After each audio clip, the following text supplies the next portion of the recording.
എല്ലാവർക്കും നമസ്കാരം. തൃശ്ശൂർ കോയിൻ സൊസൈറ്റിയുടെ ഭാരവാഹികൾക്ക് പ്രത്യേക നന്ദി ഈ അവസരത്തിൽ അറിയിക്കുന്നു. ഇന്ന് കോയിൻ ടോക്കിന്റെ ഭാഗമായിട്ട് തിരഞ്ഞെടുത്ത വിഷയം ടോക്കൺ സിസ്റ്റത്തിനെ കുറിച്ചിട്ടാണ്. Plantation tokens of Malabar and Travancore during the British റൂളാണ്. അപ്പൊ നമ്മളെല്ലാവരും ബ്രിട്ടീഷ് കോയിൻസിനെ കുറിച്ചും ട്രാവൻകൂർ കോയിൻസിനെ കുറിച്ചൊക്കെയാണ് കൂടുതലായിട്ട് കളക്ട് ചെയ്യുന്നതും പഠിക്കുന്നതും അറിയുന്നതും ഒക്കെ. ആ നാണയങ്ങൾ അറിയാൻ വേണ്ടിയിട്ട് ഒരുപാട് മീഡിയംസും ഉണ്ട് ഇപ്പോഴും. പുസ്തകങ്ങളായിട്ടും മാഗസീൻസ് ആയിട്ടും ആർട്ടിക്കിൾസ് ആയിട്ടും ഇന്റർനെറ്റ് റൈറ്റപ്സ് ആയിട്ടും അതേപോലെയുള്ള മറ്റു പല ഓപ്ഷൻസ് ആയിട്ടൊക്കെ നമുക്ക് അതിനെക്കുറിച്ചിട്ടുള്ള ഒരറിവ് നമ്മുടെ വിരൽ തുമ്പുകളിൽ തന്നെ കിട്ടുന്ന ഒരു കാലഘട്ടമാണ്. എന്നാൽ അധികം ആൾക്കാർ കൂടുതലായിട്ട് ശ്രദ്ധ കേന്ദ്രീകരിക്കാത്ത അല്ലെങ്കിൽ അറിയപ്പെടാത്ത ഒരു മേഖലയാണ് ടോക്കൺസ് എന്ന് പറയുന്നത്. ഞാനൊരു കേരളത്തിൽ ജീവിക്കുന്ന ആളായതുകൊണ്ട് കേരളത്തിൻ്റെ ടോക്കൺസ് എന്തൊക്കെയാണ് എന്ന് ആദ്യകാലം തൊട്ട് ചിന്തിക്കുമ്പോഴാണ് നമ്മുടെ മേജർ എഫ് പ്രിഡ്മോറിൻ്റെ പുസ്തകത്തിൽ ഏതാനും ചില ടോക്കണുകളെ കുറിച്ചിട്ട് പരാമർശിക്കുന്നത്. അതിൻ്റെ ഇവിടെ പറയുന്നതിൻ്റെ ഒരു 20% ടോക്കൺസ് മാത്രമേ പ്രിഡ്മോറിൻ്റെ പുസ്തകത്തിലുള്ളൂ. ബാക്കിയൊക്കെ മറ്റുള്ള പുസ്തകങ്ങളിൽ നിന്നും റെഫറൻസിൽ നിന്നും സുഹൃത്തുക്കളിൽ നിന്നും എൻ്റെ സ്വന്തമായ ശേഖരത്തിൽ നിന്നുമൊക്കെ ഫോട്ടോഗ്രാഫി ചെയ്തുകൊണ്ട് നിർമ്മിച്ചെടുത്ത ഒരു സ്ലൈഡ് പ്രോഗ്രാമാണ്. അപ്പോൾ കേരളത്തിലുള്ള ടോക്കൺസിനെ കുറിച്ച് ചെറുതായിട്ടൊരു വിവരണം കൊടുക്കുക എന്ന ഉദ്ദേശത്തോടു കൂടിയിട്ടാണ് ഈ ഒരു കോയിൻ ടോക്ക് തുടങ്ങുന്നത്. അപ്പോൾ കേരളത്തിലെ ഒരു പ്രധാനപ്പെട്ട ഒരു ടോക്കണിനെ കുറിച്ചിട്ട് ബ്രിട്ടീഷ് ഇന്ത്യ കാലഘട്ടത്തിൽ പ്രതിപാദിച്ച ഒരു ടോക്കണാണ് Anglo American direct tea trading company Nelliampathy. ഇത് പ്രിഡ്മോറിന്റെ പുസ്തകത്തില് നെല്ലിയാമ്പതി പാലക്കാട് മലബാറിനാണ് കൊടുത്തിട്ടുള്ളത്. അപ്പോ എ ആണ് Anglo American direct tea trading company. 3 annas എന്ന് പറയുന്ന മൂല്യമാണ്. ഇത് ആദ്യ കാലഘട്ടത്തിൽ, അതായത് ഒരു 1860-70 കാലഘട്ടത്തിൽ ആണ് ഇതിൻ്റെ ഏകദേശം ഒരു നിർമ്മാണ പ്രക്രിയ വരുന്നത്. കൃത്യമായിട്ടുള്ള മിന്റ് റെക്കോർഡ് ഇതിനില്ല. അപ്പോൾ 860-70 കാലഘട്ടത്തിൽ ഇത് ആദ്യമായിട്ട് ലിസ്റ്റ് ചെയ്യുന്നത് സിലോൺ ടോക്കൺ ആയിട്ടാണ്.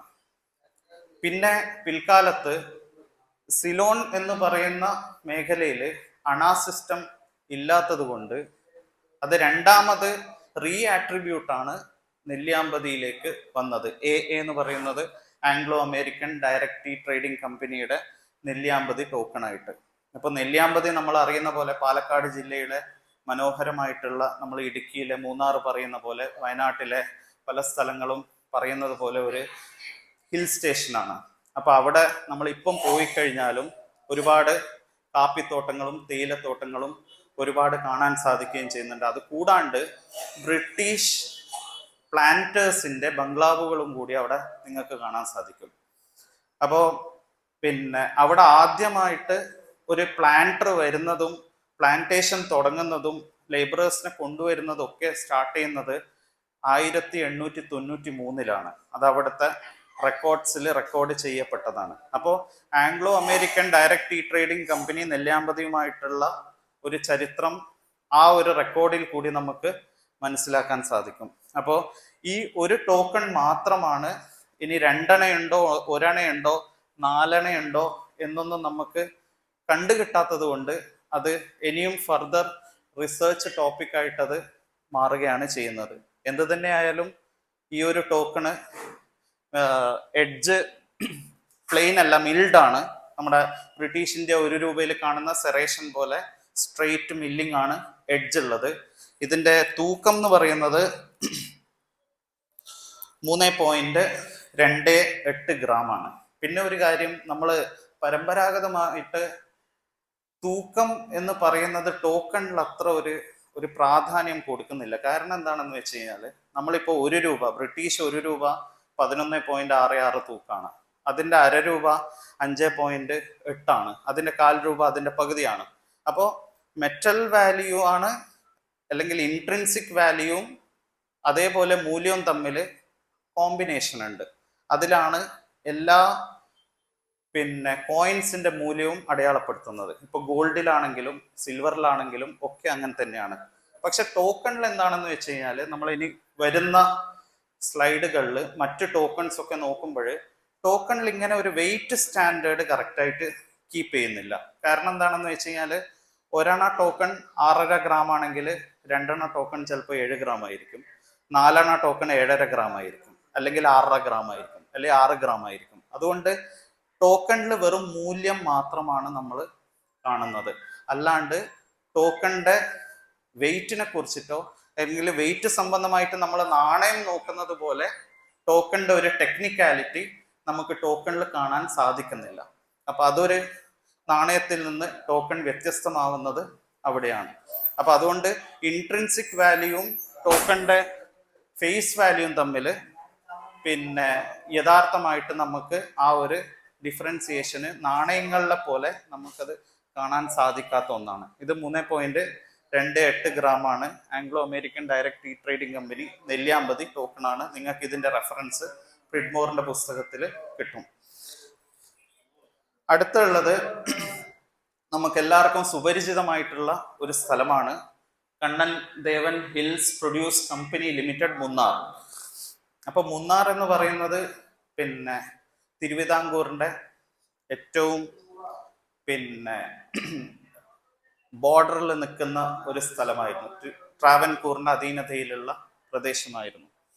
അപ്പോ ഇവിടെ മൂന്നാർ ടോക്കൺ ചരിത്രപരമായിട്ട് ജോൺ മൂയർ എന്ന് പറയുന്ന ഒരു ഇംഗ്ലീഷ് റെസിഡന്റ് ആണ് കണ്ണൻ ദേവൻ ഹിൽസ് പ്രൊഡ്യൂസ് കമ്പനിയിലേക്ക് ആദ്യമായിട്ട് ആ കമ്പനി കൊണ്ടുവരുന്നത്. 1897 കമ്പനി സ്റ്റാർട്ട് ചെയ്യുന്നത്. ഈ ടോക്കൺ നിർമ്മിക്കുന്നത് ഞാൻ നേരത്തെ നെല്ലിയാമ്പതി പറഞ്ഞ പോലെ അത് എവിടെയാണ് നിർമ്മിച്ചത് എന്നതിനെ കുറിച്ച് വ്യക്തമായിട്ടുള്ള, അത് ബോംബെ മിന്റ് ആണോ ബർമിംഗ്ഹാം ആണോ കാൽക്കട്ടയാണോ എന്നുള്ള ഒരു റെഫറൻസും എവിടെയും കാണാൻ സാധിക്കുന്നില്ല. എന്നാൽ മൂന്നാർ ടോക്കൺസിൽ വ്യക്തമായിട്ടുള്ള റെക്കോർഡ് ഉണ്ട്. അത് Heaton and sons Birmingham in October 1899, 1899 ഒക്ടോബറിൽ ബർമിംഗ്ഹാമിൽ കമ്മീഷൻ ചെയ്ത കോയിനാണ് 1 അണ 2 അണ 4 അണ എന്ന് പറയുന്ന മൂന്നാർ ടോക്കൺസ്. വ്യക്തമായിട്ടുള്ള മിന്റ് റെക്കോർഡ്സ് ബർമിംഗ്ഹാം മിന്റിലും നമ്മുടെ കണ്ണൻ ദേവൻ റെക്കോർഡ്സിലും അതിനെക്കുറിച്ച് ക്ലിയർ ആയിട്ട് പ്രതിപാദിക്കുന്നുണ്ട്. അതിന്റെ 3 മൂല്യങ്ങളാണ് കൊടുത്തിരിക്കുന്നത്: 1 അണ, 2 അണ, 4 അണ. ഇതിന്റെ അടിച്ച എണ്ണത്തിന്റെ കണക്ക് കൂടിയും ബർമിംഗ്ഹാം മിന്റിന്റെ പ്രത്യേകത എന്താണെന്ന് വെച്ച് കഴിഞ്ഞാൽ അവിടെ എന്ത് നാണയം കമ്മട്ടം ചെയ്താലും അതിന്റെ വ്യക്തമായിട്ടുള്ള കണക്ക് the mint records of Birmingham എന്ന് പറഞ്ഞിട്ട് തന്നെ മദ്രാസ് പ്രസിഡൻസിന്റെ കാലത്ത് തൊട്ട് ഇങ്ങ് ബ്രിട്ടീഷ് ഇന്ത്യ കാലഘട്ടം വരെയുള്ള എല്ലാ റെക്കോർഡ്സും വളരെ കൃത്യമായിട്ട് സൂക്ഷിക്കുന്ന ഒരു മിന്റ് റെക്കോർഡായിട്ടാണ് ബർമിംഗ്ഹാമിനെ കാണുന്നത്. അതുകൊണ്ട് തന്നെയാണ് ഈ ടോക്കൺസിനെ കുറിച്ചിട്ട് ഇത്രയും ക്ലിയർ ആയിട്ടുള്ള ഒരു മിന്റ് റെക്കോർഡ് വരുന്നത്. ഫ്രിഡ്മോറിന്റെ റെഫറൻസ് പ്രകാരം 10,000 പീസാണ് 1 അണ ആകെ മൊത്തം കമ്മട്ടം ചെയ്തത്. 20,000 പീസാണ് 2 അണ. അതേപോലെ തന്നെ 10,000 പീസ് 1 അണയും 4 അണയും 10,000 പീസും 20,000 ആണ് 2 അണ മൊത്തത്തിൽ കമ്മട്ടം ചെയ്തിട്ടുള്ളത്. പിന്നെ ഈ കമ്പനി, അതായത് Kannan Devan hills produce company എന്ന് പറയുന്ന, നമ്മളിപ്പം ചായപ്പൊടിയും അതേപോലെ തേയിലന്റെ ടാറ്റ ഗ്രൂപ്പ് ഒക്കെ എടുത്ത പല സ്ഥലങ്ങളിലുണ്ട്. ഇന്ന് വയനാട്ടിലും അവിടെ നമ്മുടെ മാനന്തവാടിയും വയനാടും എവിടെ നോക്കിക്കഴിഞ്ഞാലും ടാറ്റ ഗ്രൂപ്പിന്റെ കീഴിലുള്ള കണ്ണൻ ദേവനാണ്. അതിന്റെ യഥാർത്ഥ ബ്രിട്ടീഷ് പ്ലാന്റർ ആണ് ജോൺ മൂയർ എന്ന് പറയുന്നത്. അപ്പോൾ ട്രാവൻകൂർ ഏരിയയിലെ ഒരുപാട് സ്ഥലങ്ങൾ കണ്ണൻ ദേവൻ ഹിൽസ് അധീനതയിലായിരുന്നു. അതിന്റെ ഒരു ടോക്കൺ സംവിധാനമാണ് മൂന്നാർ ടോക്കൺ എന്നുള്ള രീതിയിൽ നമ്മൾ കണ്ടുവരുന്നത്. അപ്പോൾ ഇതാണ് മൂന്നാറിന്റെ 1, 2, 4 അണ. 1 അണ അത്യാവശ്യം റയറാണ്. 2 അണയാണ് ഏറ്റവും കൂടുതലായിട്ട് കണ്ടുവരുന്നത്. 4 കിട്ടാൻ കുറച്ച് ബുദ്ധിമുട്ടാണ്. ഈ ബുദ്ധിമുട്ട് എന്ന് പറഞ്ഞു കഴിഞ്ഞാൽ പിന്നെ നമ്മളെ വിപണിയിൽ കിട്ടുന്നതിനെ ആസ്പദമാക്കിയിട്ടാണ് റെയറും കോമണും ഒക്കെ. ചിലപ്പോൾ ചില ആളുടെ പത്തായപ്പുരയിൽ 10-100 പീസ് ഉണ്ടാവും. അപ്പം നമ്മളത് അങ്ങനെ ഒരു ടെക്നിക്കാലിറ്റീനെ കണക്കിലെടുക്കാണ്ട് നമ്മുടെ വിപണിയിൽ കിട്ടുന്ന ലഭ്യതയെക്കുറിച്ചിട്ടാണ് ഒരു സ്കാഷും റയറും ഒക്കെ ചെയ്യുന്നത്. എന്ത് തന്നെ ആയാലും 10,000 പീസാണ് 1ഉം 4ഉം അടിച്ചിട്ടുള്ളത്. 2 മാത്രമാണ് 20,000 പീസ് അടിച്ചത്. ഇതാണ് ജോൺ മുയർ എന്ന് പറയുന്ന ഫൗണ്ടർ, കണ്ണൻ ദേവൻ ഫൗണ്ടറിന്റെ ചിത്രം ആലേഖനം ചെയ്തിട്ടുള്ളതാണ്. താഴെ നിങ്ങൾക്ക് ഡിനോമിനേഷനും കാണും, 1 അണ, 2 അണാസ്, 4 അണാസ്. പിന്നുള്ളത് ആ ഫാക്ടറി. നിങ്ങൾ ഇപ്പോഴും ഇടുക്കിയിൽ പോയി കഴിഞ്ഞാൽ കണ്ണൻ ദേവന്റെ ഫാക്ടറി ഒക്കെ കാണുന്ന ഒരു ബിൽഡിംഗ് ആണ് അവിടെ ഉള്ളത്. KDHPCOLD, Kannan Devan hills produce company limited. അതാണ് അതിന്റെ റെഫറൻസ്.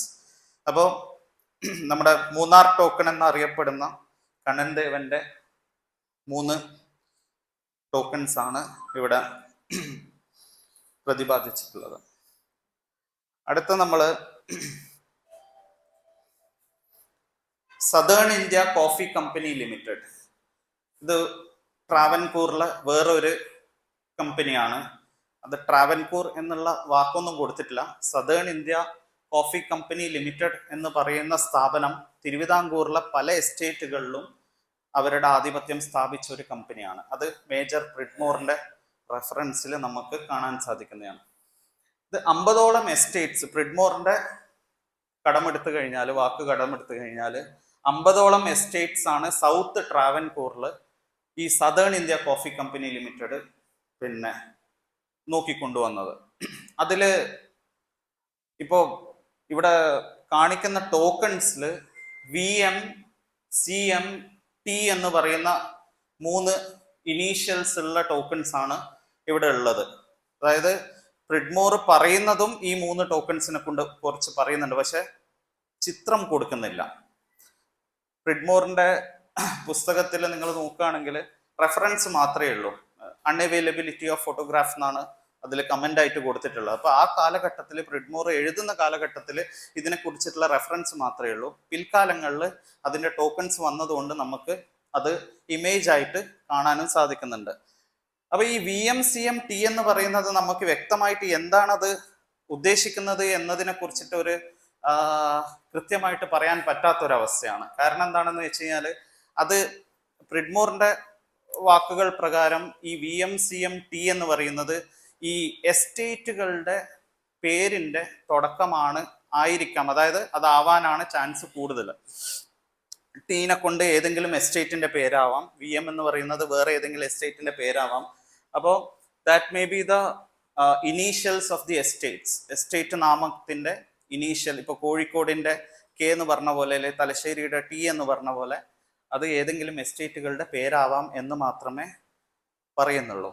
പിന്നെ മറുപുറത്തുള്ളത് 1B ആണ്. 1B എന്ന് പറയുന്നത് ബ്രിട്ടീഷ് കാലഘട്ടത്തിലുള്ള ഒരു മെഷർമെന്റ് ആണത്. അത് 1 bushel of clean picked coffee. അതായത് നമ്മൾ വെളിച്ചെണ്ണ ആട്ടി പിന്നെ പ്യൂരിഫൈ ചെയ്യുന്നത് പോലെ കോഫിയുടെ പ്യൂരിഫിക്കേഷൻ പ്രോസസ്സ് മെഷർമെന്റിലാക്കിയിട്ട് ഇത്ര മെഷർമെന്റ് ചെയ്ത് കൊടുത്തു കഴിഞ്ഞാൽ ആ ലേബറേഴ്സിന് കൊടുക്കുന്നതാണ് 1 bushel എന്ന് പറയുന്നത്. ഇപ്പോഴ് നമ്മുടെ റിപ്പബ്ലിക് ഓഫ് ഇന്ത്യയിൽ ആ ഒരു മെഷർമെന്റ് ഇല്ല. ബ്രിട്ടീഷ് കാലഘട്ടത്തിലുള്ള പഴയൊരു മെഷർമെന്റ് സംവിധാനമാണ്. അതാണ് 1B എന്ന് പറയുന്നത്. അപ്പോൾ 1 bushel ഓഫ് ക്ലീൻ പിക്ഡ് കോഫിയാണ് അതിന്റെ അർത്ഥം വരുന്നത്. ഈ 1 bushel കൂടാണ്ട് 1/2 bushel കൂടി ഉണ്ട്. അപ്പോൾ അതിന്റെ ഒരു ഹാഫ് ആയിട്ടാണ് കണക്കാക്കുന്നത്. അപ്പോൾ ഇതാണ് പിന്നെ 3 tokens: VM 1B, CM 1B, T 1B. അപ്പോൾ മുകളിലുള്ള ഇനീഷ്യൽസ് ആണ് എന്താണെന്ന് കണ്ടുപിടിക്കേണ്ടിയിരിക്കുന്നു. 1B എന്ന് പറയുന്നത് 1 bushel of clean picked coffee as A measurement ആണ്. പിന്നെ ഉള്ളത് southern India coffee company limited. ഒരു മലയാണ്, വെസ്റ്റേൺ ഘാട്ടാണ്, പശ്ചിമഘട്ടാണ്, അതിൻ്റെ താഴെയുള്ള പാടികളാണ്.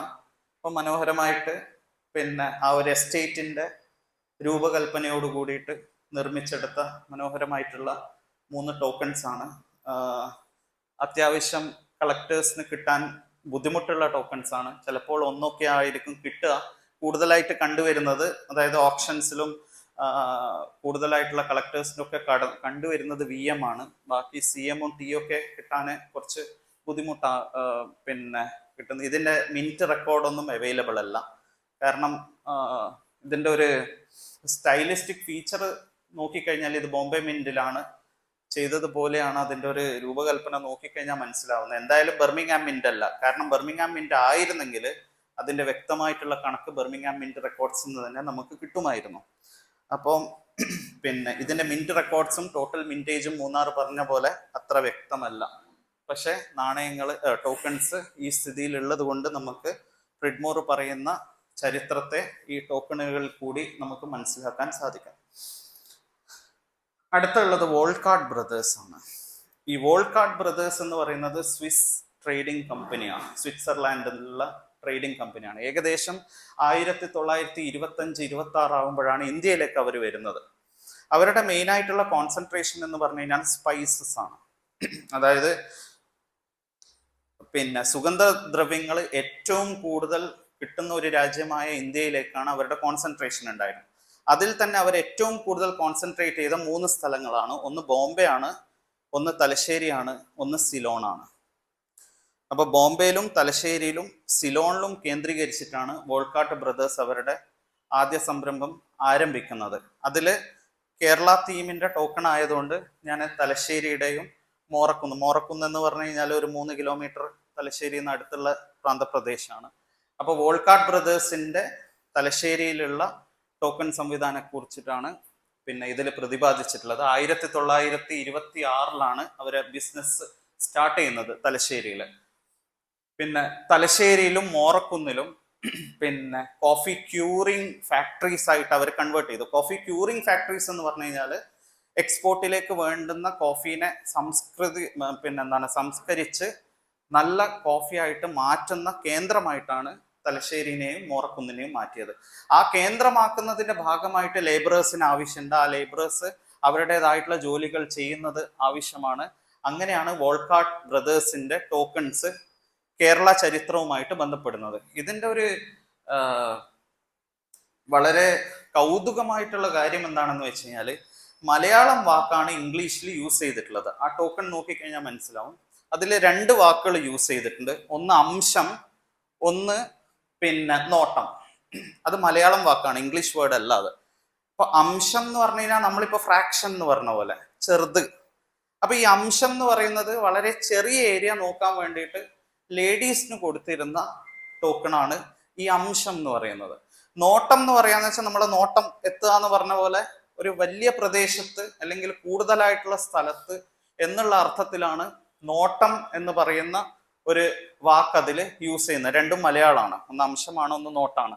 അപ്പൊ നോട്ടം എന്ന് വെച്ചത് വലുതായതുകൊണ്ട് അത് മെയിൽ വർക്കേഴ്സും, അംശം എന്ന് പറയുന്നത് ചെറുതായതുകൊണ്ട് അത് ഫീമെയിൽ വർക്കേഴ്സും. അവർ ചെയ്യുന്ന പ്രവൃത്തികൾക്ക് ആ കമ്പനി കൊടുക്കുന്ന വേതനത്തിന്റെ അടിസ്ഥാനത്തിലാണ് ഈ ടോക്കൺ സിസ്റ്റം പിന്നെ പ്രതിപാദിച്ചത്. ഇത് വോൾക്കാർഡ് ബ്രദേഴ്സിന്റെ അംശമാണ്. വോൾക്കാർഡ് ബ്രദേഴ്സ് അംശം ടെലിച്ചെറി. 4000 എന്താണ് എന്ന് വലിയൊരു വ്യക്തത നമ്മുടെ റെക്കോർഡ്സിൽ കൂടുതൽ നോക്കിയിട്ടൊന്നും കാണുന്നില്ല. അത് വോൾക്കാർഡ് ബ്രദേഴ്സിന്റെ ഒരു ഇൻസൈനിയാണ്, അവരുടെ പിന്നെ സിമ്പിളാണ്. നമ്മൾ ട്രാവൻകൂറിന് കൊഞ്ച് എന്ന് പറയുന്ന പോലെ വോൾക്കാർഡ് ബ്രദേഴ്സിന്റെ ഒരു സിമ്പിളാണത്. ഇത് അംശമാണ്. ഫീമെയിലിന് കൊടുത്തിരുന്ന ടെലിച്ചെറി എന്ന് എഴുതിയ നിങ്ങൾക്ക് കാണാം.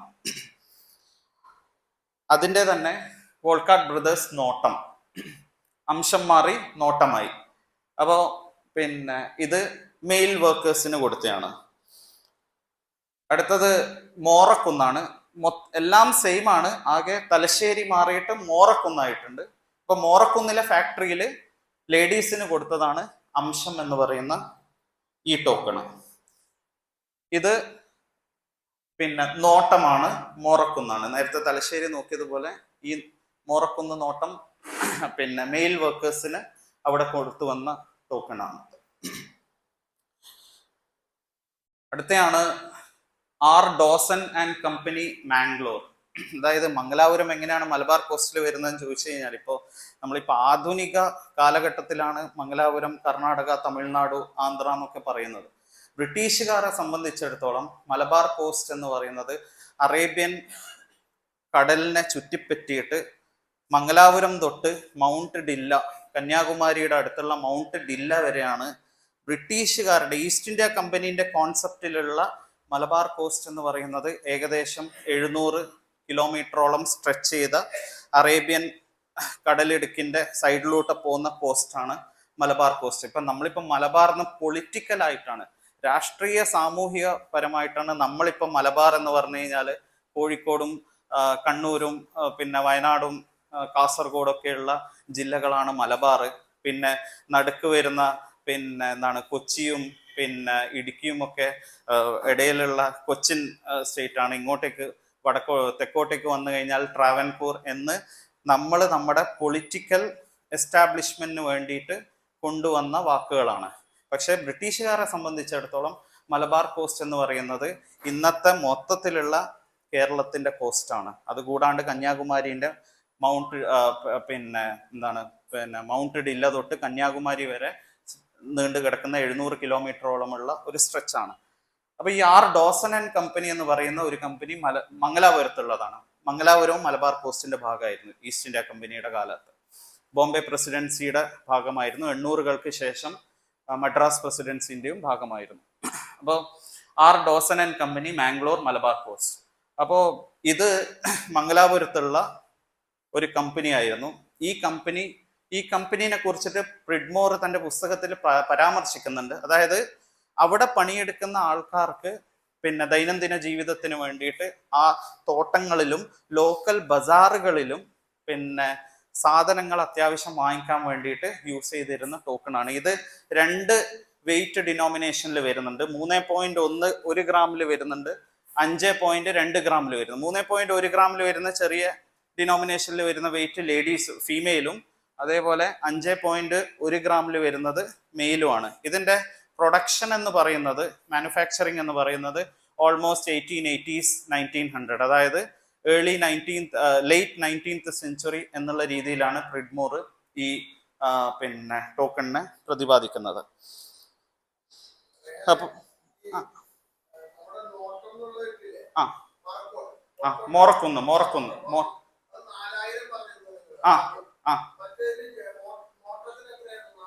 അല്ല, അത് തലശ്ശേരിയിലും മോറക്കുന്നിലും ഡിഫറെൻ്റ് ആണ്. പക്ഷെ അത് എന്താണെന്ന് നമുക്ക് ഇപ്പോഴും റിസർച്ച് ടോപ്പിക്കാണത്. അതായത് തലശ്ശേരിയിലെ കൂലി കൂടുതലായിരിക്കും. മോറക്കുന്ന് എന്ന് പറയുന്നത് റിലേറ്റീവ്ലി ചെറിയൊരു ഏരിയ ആണ്. അപ്പോൾ മോറക്കുന്നിലുള്ള കൂലി എന്ന് പറയുന്നത് തലശ്ശേരിയിലുള്ള കൂലിനേക്കാളും കുറവായിരിക്കും. അപ്പോൾ അതിൻ്റെ എന്തോ ഒരു ഡിസൈഡിങ് ഫാക്ടർ ആയിരിക്കാം ആ നമ്പർ. ആ നമ്പറിനെ കുറിച്ചിട്ട് ഇത്ര തന്നെ ഒരു 4-5 റെഫറൻസ് നോക്കിയിട്ടാണ് ഇത്രയും, കാരണം ഇതിനെക്കുറിച്ചിട്ട് ഒരു പുസ്തകത്തിൽ ഒരു പരാമർശം എവിടെയും ഇല്ല. അപ്പൊ ആ നമ്പറിനെ കുറിച്ചിട്ട് നമുക്ക് എന്താണെന്നുള്ളത് പിൽക്കാലത്ത് ആ നമ്പറിങ് എവിടെയെങ്കിലും ഏതെങ്കിലും ഒരു റെക്കോർഡ് കിട്ടുമ്പോൾ മാത്രമേ അതിനെക്കുറിച്ചിട്ട് നമുക്ക് പറയാൻ പറ്റുകയുള്ളൂ. ഏതാണ് 4000 ഒരു മിനിറ്റ്, 2000 ആയിരിക്കും. ഒരു മിനിറ്റ്.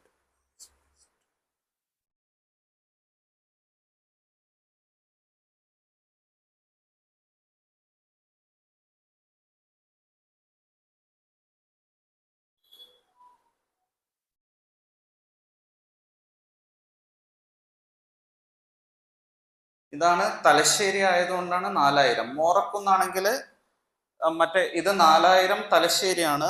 അതിൻ്റെ നോട്ടം 400 ടെലിച്ചറി, അത് നോട്ടമാണ്.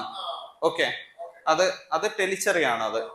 അപ്പൊ ആ നമ്പർ ഇപ്പോഴും നമുക്ക് അറിയാൻ ബുദ്ധിമുട്ടുള്ളത് കൊണ്ട്, റെഫറൻസ് ഒന്നും ഇല്ലാത്തത് കൊണ്ട് അത് എന്താണെന്ന് പിന്നെ ഇതുവരെ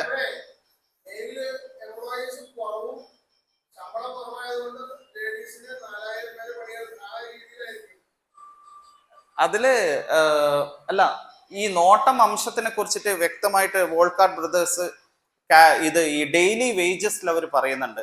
അംശം പെണ്ണുങ്ങൾക്കാണ്, നോട്ടം എന്ന് പറയുന്നത് ആണുങ്ങൾ. അതായത് നോട്ടം എന്ന് പറയുന്നത് കുറച്ചും കൂടി കൂടുതൽ ലാർജർ ഏരിയ ആണ്. അപ്പൊ അത് മെയിലും പിന്നെ അംശം എന്ന് പറയുന്നത് ഫീമെയിൽ. ഇത് അവരുടെ ഡെയിലി വേജ് റെക്കോർഡ്സ് എന്നാണ് ഈ ഒരു ഇൻഫർമേഷൻ കിട്ടുന്നത്. ഇനി പിന്നെ എന്തിനും റെപ്ലിക്കാസ് ഉണ്ട്. പിന്നെ ഇത് രണ്ടെണ്ണ ഏറ്റവും കൂടുതലായിട്ട് വരുന്ന ഒരു റെപ്ലിക്കയാണ്. ഇത് പെട്ടെന്ന് കണ്ടു കഴിഞ്ഞാൽ ഒറിജിനൽ പോലെ തോന്നും. ഇത് 400, 450, 500 രൂപക്ക് മൂന്നാറ് കടകളിൽ കിട്ടുന്ന ഒരു റെപ്ലിക്ക ടോക്കൺ ആണ്. അതായത് കണ്ണൻ ദേവന്റെ എപ്പോഴായിരുന്നു 100ാം വാർഷികത്തിന് സെന്റിനറി സെലിബ്രേഷന് ഏകദേശം 1999, 2000 ആയിരിക്കും സെന്റിനറി അത് വന്നത് 1899 അപ്പൊ സെന്റിനറി സെലിബ്രേഷന് അടിച്ച ഒരു സുവനീർ ടോക്കൺ ആണ് ഇത്. അപ്പൊ പെട്ടെന്ന് ഒറിജിനൽ കാണാത്ത ആൾക്കാർക്ക് ഇത് കാണുമ്പോൾ ഒറിജിനൽ പോലെ തോന്നും. ഇതിന്റെ പെട്ടെന്ന് മനസ്സിലാവുന്ന കാര്യങ്ങൾ എന്ന് പറഞ്ഞു കഴിഞ്ഞാല് ഇടതുവശത്ത് ഒറിജിനലും വലതുവശത്ത് റെപ്ലിക്കയാണ്. ഡ്യൂപ്ലിക്കേറ്റ് എന്ന് പറയാൻ പറ്റില്ല, റെപ്ലിക്കയാണ്. അത് സൊവനീർ ആയിട്ട് ജസ്റ്റ് ആൾക്കാർക്ക് ഒരു ഗിഫ്റ്റ് ആയിട്ട് കൊടുക്കുന്നതാണ്. 500 രൂപക്ക് ഇപ്പോഴും പല ചായപ്പൊടി വിൽക്കുന്ന ഷോപ്പുകളിലും ലഭ്യമാണ്. ഒന്നാമത്തെ കാര്യം എന്താണെന്ന് വെച്ചാൽ ഇത് തൂക്കത്തിലാണ് മെയിൻ വ്യത്യാസം. ഇത് ഒരു 6.6, 6.7 ആയിരിക്കും ഒറിജിനലിന്റെ തൂക്കം വരിക. ഡ്യൂപ്ലിക്കേറ്റ് അല്ലെങ്കിൽ മീൻസ് റെപ്ലിക്കയുടെ തൂക്കം എന്ന് പറയുന്നത് 9 ഗ്രാമിന്റെ മോൾപോട്ടായിരിക്കും. പിന്നെ രണ്ടാമത്തെ കാര്യം എന്താണെന്ന് വെച്ച് കഴിഞ്ഞാല് ഒറിജിനല് തിന്നായിരിക്കും, റിലേറ്റീവ്ലി തിന്നായിരിക്കും. റെപ്ലിക്ക എന്ന് പറയുന്നത് കുറച്ച് തടി കൂടുതലായിരിക്കും, തിക്കായിരിക്കും ഉണ്ടാവുക. പിന്നെ നിങ്ങൾ ആ ഒരു ലെറ്ററിങ് നോക്കിക്കഴിഞ്ഞാൽ ഇതിന്റെ 2 എന്ന് പറയുന്നത് ഒരു കേഴ്സീവ് സ്റ്റൈലിലാണ്, ചെറിയൊരു വ്യത്യാസത്തിലാണ് എഴുതിയിട്ടുള്ളത്. അണാസിലെ മൊത്തം സ്പെല്ലിങ് നോക്കിക്കഴിഞ്ഞാൽ അത് യൂണിഫോമിറ്റിയും ഇത് കുറച്ചൊരു ബോൾഡ്നെസ് കൂടുതലുമാണ് ഉള്ളത്. പിന്നെ ഹെയർ നോക്കിക്കഴിഞ്ഞാൽ പ്രൊനൗൺസ്ഡ് ഹെയർ ആണ്. അതായത് ഈ ഡൈ ഉണ്ടാക്കാൻ വേണ്ടിയിട്ട് അവര് ഡൈ ചെയ്ത് അടിക്കുമ്പോൾ വരുന്ന അത്രയും പ്രൊനൗൺസ്ഡ് ഫീച്ചേഴ്സ് ആണ് മൊത്തത്തിൽ. താടിയും മുടിയും പിന്നെ മോസ്റ്റാഷും മീശയും ഒക്കെ നോക്കിക്കഴിഞ്ഞാൽ മറ്റേത് കുറച്ചും കൂടി ഒരു പിന്നെ എന്താണ് ഒരു കോഴ്സ് ആയിട്ടായിരിക്കും, ഇത് ഷാർപ്പായിട്ടാണ് ഉള്ളത്. പിന്നെ അതേപോലെ തന്നെ ലെഫ്റ്റിലുള്ള റൈറ്റിലുള്ള കണ്ണ്, നമ്മളെ സംബന്ധിച്ചിടത്തോളം ലെഫ്റ്റ് കണ്ണിൽ ഒരു മുഴ പോലെ ചെറിയ ഒരു കറക്റ്റ് കണ്ണല്ല അത്. ഇത് നോക്കിക്കഴിഞ്ഞാൽ രണ്ടും ഒരാളെ നോക്കുന്ന പോലെയുള്ള ഒരു കണ്ണായിട്ടാണ് കാണുന്നത്. അപ്പോൾ അതൊരു റീ എൻഗ്രേവിങ്ങിന്റെ, എന്നിരുന്നാലും വളരെ ഭംഗിയായിട്ടാണ് ഇത് ചെയ്തിട്ടുള്ളത്. അപ്പോൾ ഇങ്ങനത്തെ കുറച്ച് ഫീച്ചർ ആ കോട്ടിന്റെ പിന്നെ 2 സൈഡിലുള്ള ആ പിന്നെ ഷെൽഡംസ് നോക്കിക്കഴിഞ്ഞാൽ ഇത് ഭയങ്കരം ഒരു പിന്നെ എടുത്തു കാണിക്കുന്ന പോലെയും അത് വളരെ പിന്നെന്താണ് എൻഡ്യൂറിങ് ആയിട്ട് ടൈ ചെയ്ത് വെച്ച പോലെയാണ് ഉള്ളത്. അങ്ങനെ കുറച്ച് ഫീച്ചേഴ്സ് എടുത്ത് നോക്കിക്കഴിഞ്ഞാൽ നമുക്ക് റെപ്ലിക്കയും ഒറിജിനലും മനസ്സിലാക്കാൻ സാധിക്കും. അപ്പോൾ അതൊരു ടോക്ക് ആയതുകൊണ്ട് അതിൻ്റെയും കൂടി, അതായത് ഇത്രയും പറഞ്ഞ ടോക്കൺസിൽ ഈ ടോക്കൺ ഈ ഡിനോമിനേഷൻ മാത്രമാണ് റെപ്ലിക്കയായിട്ട് പുറത്തു വന്നിട്ടുള്ളത്. അതുകൊണ്ട് മാത്രമാണ് അതിൻ്റെ ഒരു കമ്പാരിസണും നിങ്ങൾക്ക് വേണ്ടിയിട്ട് ചെയ്തത്. അപ്പോൾ ഇത്രയുമാണ് നമ്മുടെ ബ്രിട്ടീഷ് റൂൾ സമയത്തുള്ള കേരളത്തിൻ്റെ ടോക്കൺസ്. പിന്നെ റെക്കോർഡ് ചെയ്യപ്പെട്ട ടോക്കൺസ് ഇതുകൂടാണ്ട് പല ബാങ്കിൻ്റെയും മറ്റുള്ള എല്ലാ ടോക്കൺസും കാര്യങ്ങളൊക്കെ വരുന്നുണ്ട്. പക്ഷെ പ്ലാന്റേഷൻ ടോക്കൺസ് റെക്കോർഡ് ചെയ്യപ്പെട്ടതും പിന്നെ റെക്കോർഡ് ചെയ്യപ്പെടാത്തതുമായിട്ടുള്ള അത്യാവശ്യം ഒരു 99% ടോക്കൺസും ഇതിൽ ഉൾപ്പെടുത്തിയിട്ടുണ്ട്. അപ്പോൾ ഇത്രയാണ് എൻ്റെ ഈ ടോപ്പിക്കിനെ കുറിച്ചിട്ട് ഇന്ന് സംസാരിക്കാനുള്ളത്. എല്ലാവർക്കും നന്ദി, നമസ്കാരം. എന്തെങ്കിലും ചോദിക്കാനുണ്ടെങ്കിൽ ചോദിക്കാം.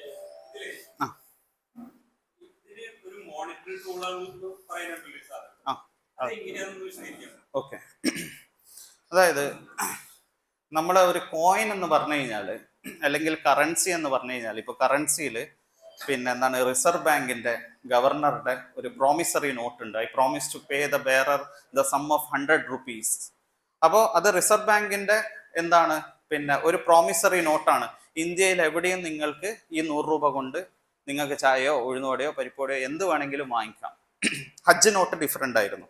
ഹജ്ജില് for I promise to pay the bearer at Bombay, അതിനെ കൊണ്ട് ഇന്ത്യ മൊത്തം ചെയ്യാൻ പറ്റില്ല. ബോംബെയിൽ നിന്ന് ഹജ്ജിന് പോകുമ്പോൾ ബോംബെ ഓഫീസിലാണ് അതിൻ്റെ വാല്യുവേഷൻ വരുന്നത്. അത് ഗൾഫ് പേർഷ്യന് മാത്രം ഒരു എക്സെപ്ഷൻ ആണ്. ബാക്കിയൊക്കെ എവിടെ വേണമെങ്കിലും പിന്നെ പ്രോമിസറി നോട്ടാണ് കൊടുക്കുന്നത്. കോയിൻസിന്റെ കാര്യത്തിലും അതേപോലെ തന്നെയാണ്. നിങ്ങൾക്ക് ഇന്ത്യൻ സബ് കോണ്ടിനെന്റിൽ എവിടെ വേണമെങ്കിലും കോയിൻസ് യൂസ് ചെയ്യാം. ഇന്ത്യയിൽ എവിടെ വേണമെങ്കിലും കോയിൻസ്, ഇപ്പൊ റിപ്പബ്ലിക് ഇന്ത്യയിൽ എവിടെ വേണമെങ്കിലും റിപ്പബ്ലിക് ഇന്ത്യയുടെ കോയിൻസ് യൂസ് ചെയ്യാം. തിരുവിതാംകൂറിന്റെ കോയിൻസ് ട്രാവൻകൂർ ഏരിയയിൽ എവിടെ വേണമെങ്കിലും ആ കാലഘട്ടത്തിൽ യൂസ് ചെയ്യാം. തലശ്ശേരിയുടെ കോയിൻ എവിടെ വേണമെങ്കിലും ആ കാലഘട്ടത്തിൽ ആ ജൂറിസ്ഡിക്ടറി പിന്നെ ഏരിയയിൽ എവിടെ വേണമെങ്കിലും യൂസ് ചെയ്യാം. അത് കൂടാണ്ട് ഗോൾഡും സിൽവറും ആണെങ്കിൽ ഷ്രോഫ്സ്, അതായത് പിന്നെ മറ്റേ ഈ പിന്നെന്താണ് ഈ സ്വർണ്ണപ്പണിക്കാർ അതിൻ്റെ ഒരു വാല്യൂ എടുത്തിട്ട് അതിൻ്റെ ഒരു പേയ്മെന്റും കൂടി ചെയ്യും. അപ്പോൾ ഇങ്ങനെ നിലനിന്നിരുന്ന കോയിൻ സമ്പ്രദായത്തിൽ നിന്ന് ടോക്കൺ വ്യത്യസ്തമാവുന്നത് എങ്ങനെയാണെന്ന് വെച്ച് കഴിഞ്ഞാൽ ഈ ടോക്കൺ ഒരു അടിമ സ്വഭാവം ഉള്ളതാണ്. അതായത് നമ്മുടെ ജനാധിപത്യ രാജ്യത്ത് ചിന്തിക്കാൻ പറ്റാത്ത ഒരു രീതിയിലുള്ള ഒരു സംവിധാനമാണ് ഈ ടോക്കൺ സംവിധാനം എന്ന് പറയുന്നത്. രാവിലെ തൊട്ട് വൈകുന്നേരം വരെ പണിയെടുപ്പിച്ച് അത്രയും കഷ്ടപ്പാടും ദാരിദ്ര്യത്തിലൊക്കെയുള്ള പിന്നെ എന്താണ് ഒരു ഗതിക്ക് പരഗതി ഇല്ലാത്ത ആൾക്കാർ മാത്രമാണ് ഈ തോട്ടം മേഖലയിലേക്ക് പോകുന്നത്. ഒരു ഗതിയായിട്ട് പുറത്തേക്ക് പോകാൻ പറ്റാത്ത ആൾക്കാരെയാണ് ഈ തോട്ടം മേഖല. ഇപ്പോഴത്തെ തോട്ടം മേഖല അല്ല, ബ്രിട്ടീഷുകാരുടെ കാലത്തിലുള്ള തോട്ടം മേഖല. അത് അടിമത്തത്തിന്റെ വേറൊരു വേർഷനാണ്. രണ്ടാം കിട പൗരന്മാരായിട്ടാണ് അവരെ കണക്കാക്കുന്നത്. അപ്പൊ അവര് രാവിലെ തൊട്ട് വൈകുന്നേരം വരെ പണിയെടുത്തു കഴിഞ്ഞാൽ കൊടുക്കുന്ന ഒരു സംവിധാനമാണ് ഈ ടോക്കൺ സംവിധാനം. ആണിനാണെങ്കിലും പെണ്ണിനാണെങ്കിലും ഈ ടോക്കണിനെ കൊണ്ട് അവരുദ്ദേശിക്കുന്ന കടകളും അവരുദ്ദേശിക്കുന്ന ഏരിയയും അവരുദ്ദേശിക്കുന്ന സ്ഥലങ്ങളിലും മാത്രമേ അത് കൊടുക്കാൻ പറ്റുള്ളൂ. അതായത് ലാഭം, അതായത് പണം കൊടുത്ത് പണം അവര് വാരുകയാണ് ചെയ്യുന്നത്. അതായത് വേറെ എവിടെയും നിങ്ങൾക്ക് അത് കൊണ്ടുപോയിട്ട് എൻകാഷ് ചെയ്യാൻ പറ്റില്ല. അപ്പോൾ ഈ ടോക്കൺ എന്ന് പറയുന്നത് അവരുടെ ജൂറിസ്ഡിക്ടറി സ്ഥലങ്ങളിൽ, ഏതാനും ചില കിലോമീറ്ററുകളുള്ള ജൂറിസ്ഡിക്ടറി സ്ഥലങ്ങളിൽ മാത്രമാണ് ഈ ടോക്കൺസിന്റെ വാല്യുവേഷൻ എന്ന് പറയുന്നത്.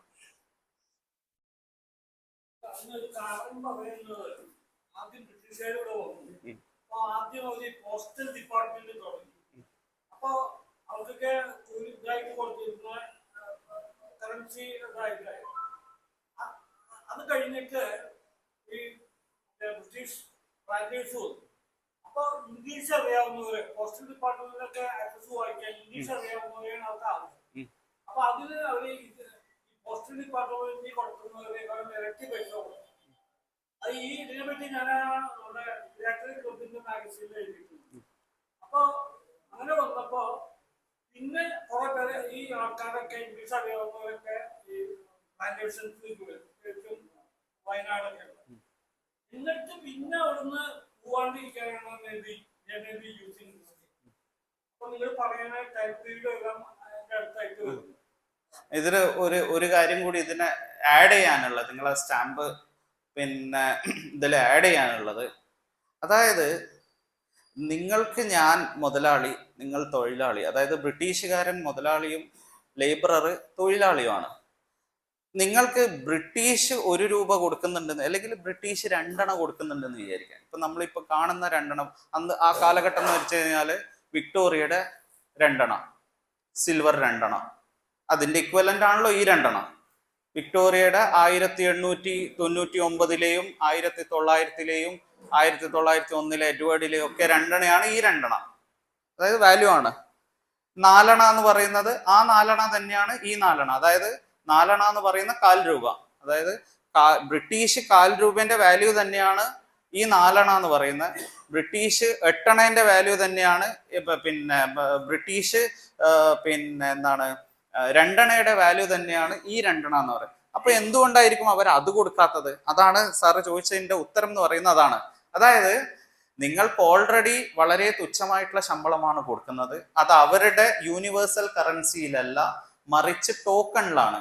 ഈ ടോക്കൺ എന്ന് പറഞ്ഞു കഴിഞ്ഞാല് മൂന്നാറിന്റെ പുറത്തേക്ക് പോയി കഴിഞ്ഞാൽ അതിനൊരു വാല്യൂ. മൂന്നാറിന്റെ പുറത്തേക്കല്ല, അവരുടെ ആ ഏരിയന്റെ പുറത്തേക്ക് പോയി കഴിഞ്ഞാൽ ഒരു വാല്യൂം അതിനില്ല.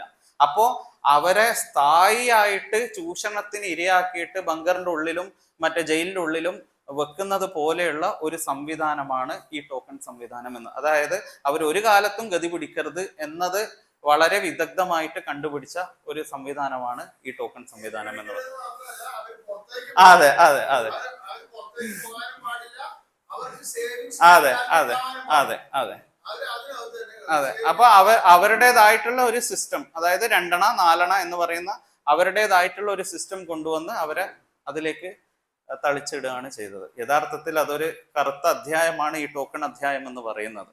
SK ബോസിന്റെ ടെയിൽ ഓഫ് ടോക്കൺസ് എന്ന് പറഞ്ഞിട്ടൊരു പുസ്തകത്തിൽ പിന്നെ ഭയങ്കരമായിട്ടുള്ള ഒരു പിന്നെ കരയുന്ന രൂപത്തിലാണ് അദ്ദേഹം അത് ഒരു കൺക്ലൂഷൻ എഴുതിയിട്ടുള്ളത്. അതിന്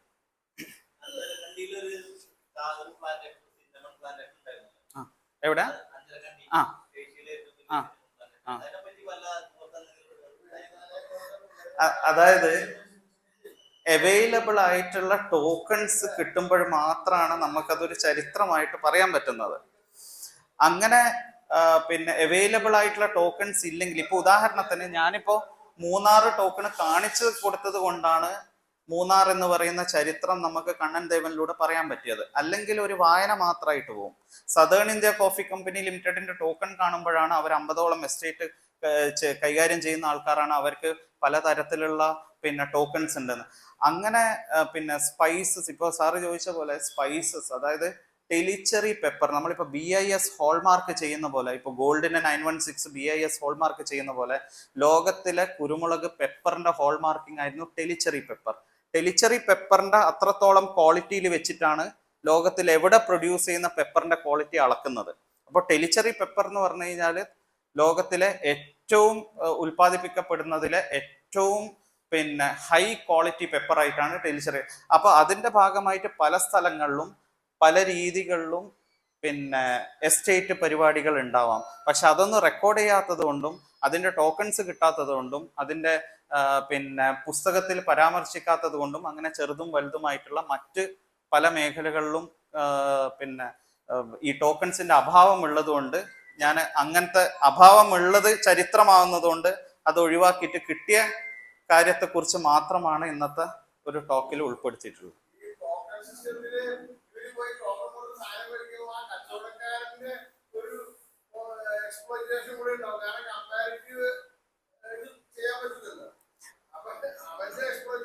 അല്ല, അതായത് ഈ കച്ചവടക്കാരൻ എന്ന് പറയുന്നത് ബ്രിട്ടീഷറാണ്. ഇതൊരു മീഡിയം മാത്രമാണ് ഈ ടോക്കണ്. അതിന്റെ ലാഭം വരുന്നതും ആ സാധനം ചെറിയ പൈസക്ക് അവര് മറ്റുള്ളവർക്ക് ലേബറേഴ്സിന് കൊടുക്കുന്നതും ഈ ബ്രിട്ടീഷുകാരൻ തന്നെയാണ്. അതായത് ഈ വൈകുന്നേരം നിങ്ങൾക്ക് ഈ സാധനം കൊടുക്കുമ്പോൾ രാവിലെ ആകുമ്പോൾ ആ സാധനം തിരിച്ച് ബ്രിട്ടീഷുകാരൻ്റെ അടുത്ത് തന്നെ വരികയാണ്. അതായത് അതന്നെയാണ്, അതെ സായിപ്പിന്റെ കട തന്നെയാണ്.